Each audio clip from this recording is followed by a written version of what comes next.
We Mama Suluhu, Watanzania wamechoka na uongozi wako. Watanzania wataki uongozi wako kwa sababu hapa nyuma ulikuwa unalipa waimbaji, unakuwa unasapoti waimbaji ili wakusifu.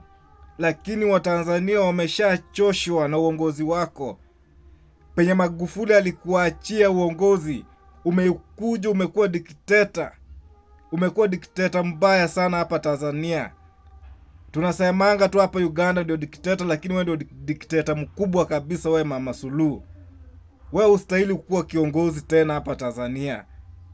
Watanzania wameshachoka, wameshaamua hawakutaki Mama Suluhu. Hiyo ndio ushauri wa Tanzania wanataka. Wanataka uondoke. Watanzania wakutaki tena. Juu umewafinyilia kwa vitu mingi. Umechukua uongozi kama wakwako. Umewacha kuwajali, umewacha kuwapatia manufaa yao. Kazi yako tu wewe umekuja unawadictate.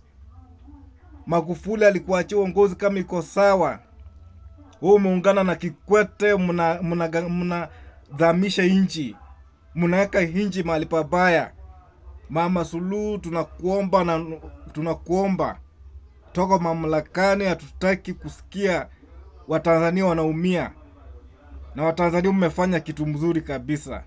Mmefanya kitu yenye haijai kuonekana Tanzania. Piganieni uongozi. Piganieni haki zenyu. Hapana mama anatokea huko anakuja anawafinya, anakuja anawaletea uongozi si mzuri.